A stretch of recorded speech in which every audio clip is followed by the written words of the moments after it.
students, let's discuss the exercise part of chapter 15, that is our environment. So because of this discussion you can make your answers in your language, because the language of book is somewhat twisted or not clear. Sometimes we know everything but we cannot answer how to write, है ना? So let's discuss exercise first and we will revise the chapter. So exercises: which of the following group contain only biodegradable items? 4 options are given. Biodegradable means which can easily decompose into the soil, or easily natural decomposition occur of these items slowly, and complex material turn out into simpler one with the help of decomposers. अगर naturally कुछ substances का decomposition हो रहा है तो उनको biodegradable substances कहते हैं. जनरली वो सॉलिड वेस्ट की कैटेगरी में आते हैं. इनमें से अगर ऑप्शन देखते हैं तो ग्रास, फ्लावर्स एंड लेदर, ठीक है. फिर grass, wood and plastic, fruit peel, cake, lime juice, cake, would and grass, है ना. अब देखो बायोडिग्रेडेबल आइटम्स जो हैं वो बायोडिग्रेडेबल वेस्ट हैं, एक टाइप के वेस्ट हैं. तो यहाँ पर ग्रास, फ्लावर और लेदर जो है वो मेन में नेचुरल प्रोडक्ट है या बायोटिक कंपोनेंट है, या लेदर है तो वो एनिमल से ऑब्टेन होता है, तो वो वेस्ट नहीं है. That are not categorised in solid waste category और द ऑब्जेक्ट्स, है ना. तो ये ऑब्जेक्ट्स की कैटेगरी में नहीं आते हैं, इसलिए बायोडिग्रेडेबल नहीं है. फिर आता है ग्रास, वुड एंड प्लास्टिक, इसमें प्लास्टिक आ गया. Then fruit peel, cake and lime juice, these are the waste which are related with domestic waste और सॉलिड वेस्ट, या हम ऐसा वेस्ट जिनको हमने जनरेट किया है ना, वो हम बायोडिग्रेडेबल, नॉन बायोडिग्रेडेबल की कैटेगरी में रखते हैं. जैसे एनिमल्स और जो प्लांट्स होते हैं वो बायोडिग्रेडेबल नहीं आते हैं ना, उनको हम बायोडिग्रेडेबल नहीं कहते, वो अलग है, बायोटिक कंपोनेंट्स है. हम यहाँ पर जो ऑब्जेक्ट्स इजीली डिकम्पोज हो जाते हैं वेस्ट, उनकी बात कर रहे हैं. तो इसका जो आंसर होगा वो होगा fruit peel, cake and lime juice. The last one is cake, would and grass, ठीक है. इसमें भी ग्रास और वुड आ रही है, तो ये इजीली मतलब सॉलिड वेस्ट की कैटेगरी में नहीं है. सो the answer is fruit peel, cake and lime juice, है ना. अगर आपको 2 आंसर करेक्ट करने हैं, अगर मोर देन 2 ऑप्शंस भी इसमें करेक्ट हो सकते हैं, तो इसमें एक केक, वुड एंड ग्रास. अगर ग्रास करते हो तो आप ए भी आपको करना पड़ेगा, है ना. इसलिए इसका जो मोस्ट करेक्ट आंसर होगा वो होगा fruit peel, cake and lime juice. Okay. So which of the following constitute a food chain? A food chain constitute कब हो गया? हमको ये देखना है कि एक ऑर्गेनिज्म दूसरे ऑर्गेनिज्म पे डिपेंडेंट हो, है ना. उसी ऑर्डर में होने चाहिए ऑर्गेनिज्म एक दूसरे पर डिपेंडेंट. तो ग्रास, उसके ऊपर वीट, है ना. ऑब्वियसली नॉट, पहले ऑप्शन रॉन्ग हो गया. ग्रास, वीट एंड मैंगो तीनों प्लांट प्रोडक्ट्स हैं. फिर grass, goat and human. It may be correct if the human beings are of 2 categories, as we know, vegetarian and non-vegetarian. So goat will eat grass and human may take goat as a meat. So B option is correct. Then goat, cow and elephant, again cow cannot eat goat. Grass, fish and goat, फिर से fish cannot eat grass. तो option is grass, goat and human. Next is which of the following are the environment friendly practices? Obviously अगर ऐसा question भी पूछ लें कि what give any 3 environmental practices, तो ये आप यहाँ आंसर लिख सकते हो. यहाँ पर ऑप्शंस में दिए हुए हैं, है ना. लेकिन आप आंसर्स अगर बुक में पूछ लेते हैं 1 मार्क 2 मार्क में, तो आप ये आंसर भी लिख सकते हो एनवायरमेंट फ्रेंडली प्रैक्टिसेस में. Carrying cloth bags to put purchase while shopping, yes. Switching off unnecessary lights and fan, yes. Walking to school instead of getting your mother to drop you on her scooter. Obviously if it is feasible for you that you can walk somewhere, so you should walk, है ना. तो all of the above इसका answer है. So these are the simple question of multiple choice and you have to mark the right one. Next है 4, 5, 6, 7, 8, 9 के question हैं. इनको notebook में जैसे मैं आपको बता रही हूँ वैसे पॉइंट्स में आपको राइट डाउन ही करना है, क्योंकि यूनिट टेस्ट में भी ये पूछ सकते हैं। जितने भी क्वेश्चन है वो 2 और 3 मार्क्स से ज़्यादा नहीं है, 3 मार्क्स के मैक्सिमम क्वेश्चन है, और जनरली या तो 2 मार्क्स का क्वेश्चन होगा और 2 1 मार्क के क्वेश्चन इसमें से होंगे। Now next question is what will happen if we kill all organism in one trophic level. जब हम ट्रॉफिक लेवल और फूड चेन का इंपॉर्टेंस पढ़ रहे थे तो हमने बताया था कि सपोज करो ना कोई भी ट्रॉफिक लेवल है, उसमें ये एक प्रोड्यूसर है, फिर उसके बाद इसको खाने वाले गोट या काऊ है ना, फिर इनको खाने वाले लायन या टाइगर या दूसरे कार्निवोरस एनिमल हैं। तो ये ट्रॉफिक लेवल 1 है, ट्रॉफिक लेवल 2 है और ट्रॉफिक लेवल 3 है। अब इसमें क्वेश्चन पूछा what will happen if we kill all the organism in one trophic level. So you can give example of this food chain where 3 trophic levels are there: producer, consumer and higher consumers. If we kill or we finish with the one trophic level, अगर हमारे पास एक कोई भी trophic level खत्म हो जाता है तो क्या होगा, उस एरिया का जो ग्रास रीजन है वो बहुत ज्यादा बढ़ जाएगा, क्योंकि ग्रास को खाने वाला कोई नहीं होगा। और अगर यहाँ पर ये नहीं है तो लायन जो है वो भूख से मरने लग जाएंगे, उनके नंबर्स होंगे वो ऑटोमेटिकली कम हो जाएंगे। सो the answer is previous level, the level which is finished, ये लेवल 2 हमने फिनिश किया, तो इसके जो पहले वाला लेवल है प्रीवियस लेवल विल या प्रीवियस लेवल वुड इंक्रीज, है ना, एंड सक्सेसिव लेवल या पोस्ट लेवल जिसको बोलते हैं, सक्सेसिव लेवल या higher level then the finish level, है ना, जो खत्म हो गया है। या आप इसमें जो वर्ड दिया हुआ है कि if you kill the one level the higher level और successive level get diminished or die with due to starvation, ठीक है, starvation ड्यू टू, वो भूख के मारे मर जाएंगे क्योंकि उनको उनका जो फूड है वो नहीं मिलेगा। तो दोनों लेवल पे इसका इफेक्ट होगा। So we can say the population of previous level would increase and the population of and the successive level animals would die due to starvation. सो ये आंसर हो गया what if we kill the organism in one trophic level. आप ये वाला example भी लिख सकते हो। Then will the impact of removing all the organism in a trophic level will be different at different trophic level? Can the organism of any trophic level be removed without causing any damage to ecosystem? देखो अभी जो हमने किया वही है। Question है कि अगर आप एक ट्रॉफिक लेवल को खत्म करते हो तो क्या इससे रिलेटेड जो दोनों लेवल हैं उन पे अलग अलग इफेक्ट होगा?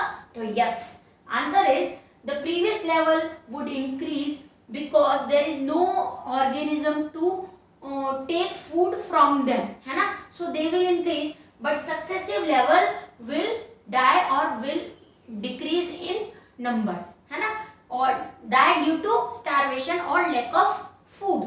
so हर ट्रॉफिक लेवल पे अगर एक ट्रॉफिक लेवल को खत्म करते हैं तो फूड चेन के हर ट्रॉफिक लेवल पे अलग अलग इफेक्ट होता है। And the second part, can organism in any trophic level removed without causing any? No, because food ecosystem is made up of food chain. ecosystem में है क्या, मल्टीपल फूड चेन ही तो है जो जिनमें ऑर्गेनिज्म जो है अपने फूड के लिए एक दूसरे पे डिपेंडेंट है, वो बायोटिक कंपोनेंट है ना। इकोसिस्टम के दो कंपोनेंट है, बायोटिक और एबायोटिक। तो वो बायोटिक कंपोनेंट है जो फूड चेन बनाते हैं, अगर आप उनको डिस्टर्ब कर रहे हो तो ऑब्वियसली एबायोटिक कंपोनेंट भी इम्बैलेंस हो जाएगा। So in this way, imbalance created in ecosystem. So it will affect the ecosystem if we kill or one level or one trophic level is finished. So answer is clear, दोनों में yes yes answer आएगा और आपको इस तरह से explain भी करना है because ecosystem is because a food chain make ecosystem. Food chain are biotic component of ecosystem and they are dependent on abiotic component. So in ecosystem there is a balance of biotic and abiotic. If once imbalance created in food chain, it will affect the whole ecosystem. Okay, so इस तरह से आपको language में लिखना है। then what is biological magnification? Will the level of this magnification be different at different level of ecosystem? हमने last section में biological magnification detail में स्टडी किया है. इंक्रीज इन द अमाउंट और the concentration of, increase in the amount और concentration of harmful chemicals,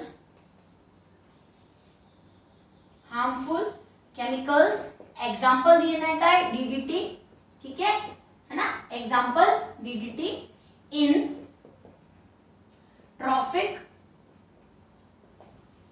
levels of food chain, ठीक है. This is known as biological magnification. अब the question is, क्या biological magnification अलग अलग ट्रॉफिक लेवल में जो होगा वो अलग अलग होगा? यस. तो मैग्निफिकेशन इसीलिए तो बोला है क्योंकि उसमें वहां पर धीरे धीरे उसका अमाउंट इंक्रीज होगा. एज द लेवल और as the organism are in higher level, the concentration will be high, ठीक है. पहले तो अपने सॉइल में थोड़ा सा ही डाला है, लेकिन उस सॉइल से जो रिलेटेड ऑर्गेनिज्म है, प्लांट्स हैं, छोटे छोटे इंसेक्ट्स हैं या वर्म्स हैं, उन सब में भी वो जो हार्मफुल केमिकल के जो पार्टिकल्स हैं वो सब जा रहे हैं, है ना. और फिर उन सारे जो जितने भी एनिमल्स या ऑर्गेनिज्म या प्लांट्स उन पे जो डिपेंडेंट है हायर एनिमल्स, उनमें जा रहे हैं. तो इन ईच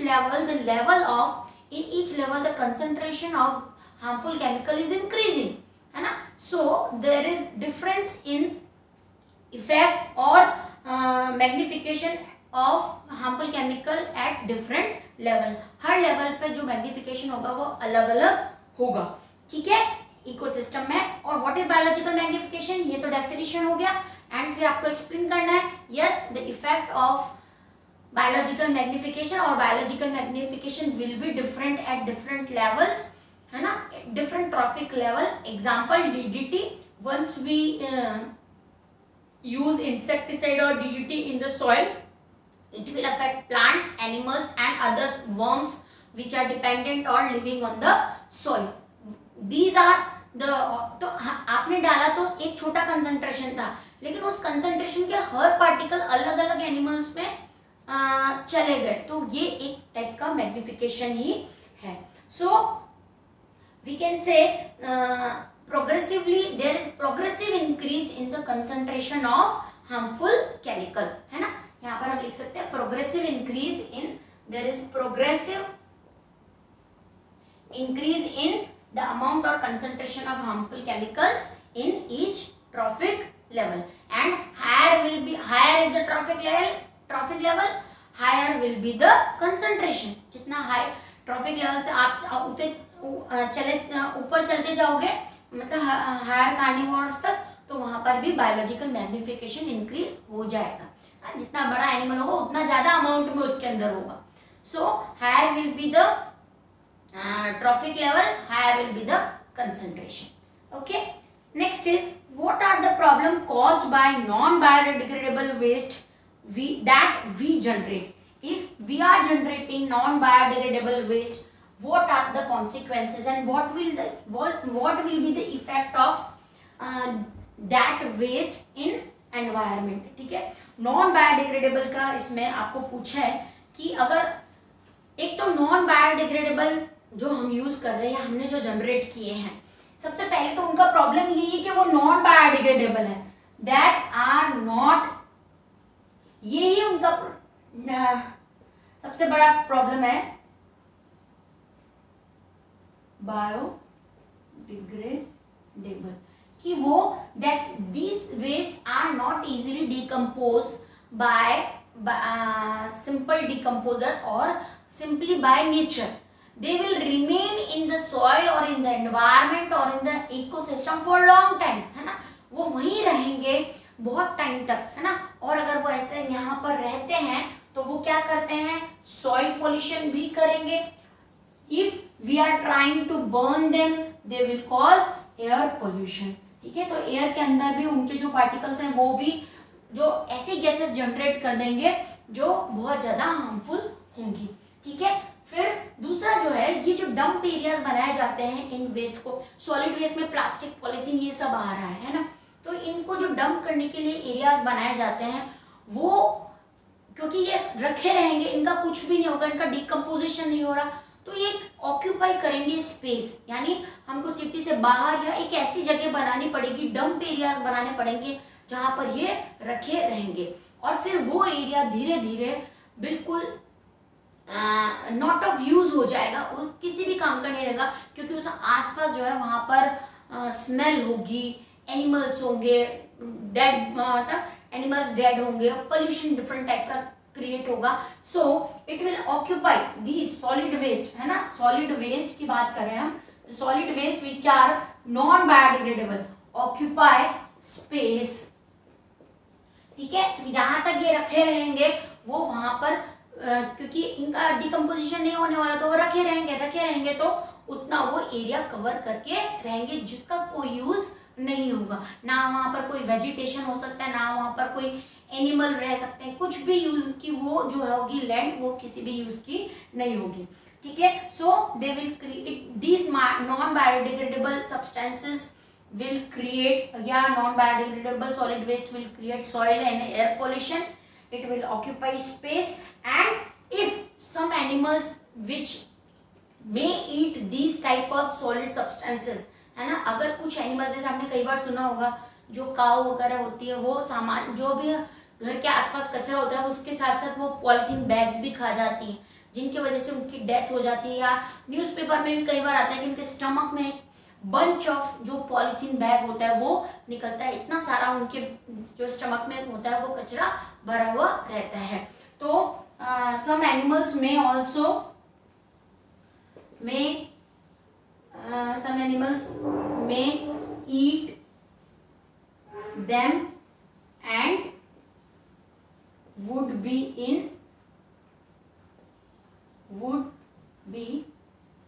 die, ठीक है। तो अगर ये सॉलिड वेस्ट कुछ एनिमल्स खा भी जाते हैं, उनकी बॉडी में चला भी जाएगा तो उनकी डेथ हो जाएगी, जो इकोसिस्टम में इम्बैलेंस क्रिएट कर देगा। So these are the effect of non biodegradables में, मतलब आपको ये बताना है कि नॉन बायोडिग्रेडेबल है तो पहले से ही उसका हार्मफुल ये है कि वो डिग्रेड नहीं हो रहे हैं, then these are the effect of non biodegradable solid waste. Now what are, if all the waste we generate is biodegradable, will this have no impact on environment?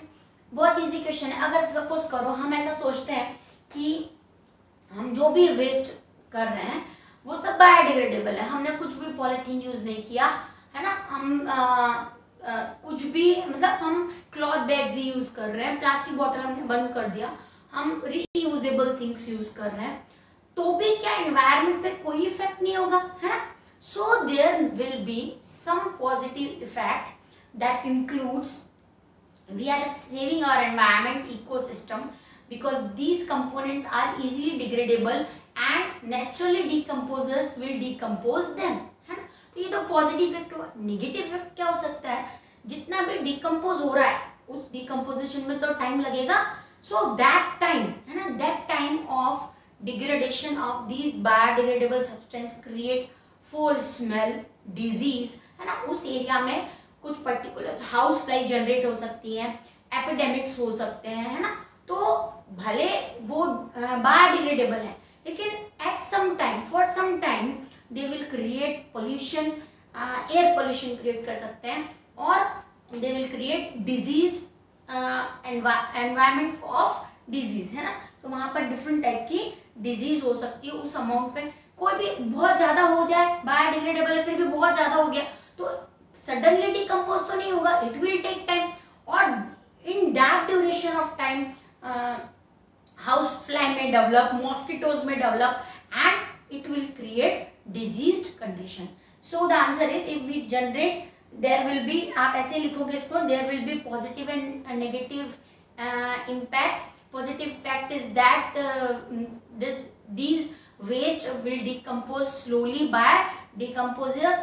It will fertilize soil after some time, है ना। ये अगर ये biodegradable है और soil को fertile करते हैं तो वो एक इफेक्ट हो गया, it will make natural fertiliser. but negative effects are as they start decomposing, it will take time. At that time it create foul smell and some insect may develop there and cause disease. ठीक है, तो आपको इसमें ये positive और negative ऐसा बना के लिखना है. Now why is the damage to the ozone layer a cause of concern and what step being taken to limit this use? Ozone layer depletion is a cause of concern. Why we should concern about this ozone layer? तो इसमें आपको ozone layer का importance लिखना है. Because ozone layer is protecting us from harmful ultraviolet rays of sun. If all the ultraviolet light reach on the earth, it will cause skin cancer, eye defects in human being and in plants also, है ना. Vegetation पे भी ultraviolet light का बहुत effect होता है. Leaves and flowers and birds fall off easily या shed off easily. So it will affect the biotic components or ecosystem and cause many diseases, है ना. harmful तो होगी and it will increase the temperature of earth. It will create greenhouse effect. So we should concern about ozone layer. And what steps should be taken? Steps क्या कर सकते हैं हम? We should minimize the use of chlorofluorocarbon, है ना. उनका production ban होना चाहिए, उनका यूज मिनिमम होना चाहिए, है ना. और अगर प्रोडक्शन कंपलसरी है, जैसे मैंने आपको बताया था लास्ट सेक्शन में, हम नहीं बंद कर सकते. हम एयर कंडीशन कैसे बंद कर सकते हैं? हम स्टोरेज कंडीशंस में जो रेफ्रिजरेशन मेथड यूज कर सकते हैं, उनको यूज कैसे बंद कर सकते हैं? आपने देखा होगा कई बार जो स्टोर हाउसेज होते हैं, वेयर हाउसेज होते हैं, वहां से कोई पॉइजनस गैस लीक हो जाती है, वो पूरे जल भी जाते हैं. बहुत सारे इफेक्ट्स होते हैं, हम बंद नहीं कर सकते. लेकिन इतना हार्मफुल होने के बाद भी हम उसका प्रोडक्शन या उसका यूज बंद नहीं कर सकते, बट मिनिमाइज कर सकते हैं. कोई दूसरे सब्स्टिट्यूट ढूंढ सकते हैं. वी कैन यूज और we can produce some lesser harmful chlorofluorocarbon, जिन कुछ कम हार्मफुल फ्रेओन्स का प्रोडक्शन और यूज करेंगे. ठीक है. और इसके अलावा क्या करेंगे? Plant more and more tree. अगर हम अल्ट्रावायलेट लाइट को रोक नहीं सकते तो हम उनको उनसे बच सकते हैं अगर बहुत ज़्यादा ग्रीनरी हम क्रिएट करें तो. Planting of more and more tree, minimising the production of chlorofluorocarbon and using them, then we can prevent pollution as well. We can prevent air pollution, soil pollution, etc. So these are the steps which we can take, है ना. हमारे लिए पूछा है कि what step being taken to limit this damage. तो limit यही है कि लिमिट सबसे बड़ा ये है कि प्रोडक्शन लिमिट कर सकते हैं और प्लांट कर सकते हैं trees, so that we can minimise the temperature and the effect of the ultraviolet light. So in this way we have finished with the chapter with exercise part, है ना. जैसा मैंने आपको बताया दोनों सेक्शन बहुत ज़्यादा इंपॉर्टेंट है, food chain and ozone layer. ये तो आगे 2 और 3 मार्क्स के क्वेश्चन में. और जब आप चैप्टर रीड करोगे, उसके स्टेटमेंट पढ़ोगे, उस चैप्टर को समझ लोगे, तो आपको true false fill in the blanks वाले क्वेश्चन भी इजी हो जाएंगे. Okay, thank you.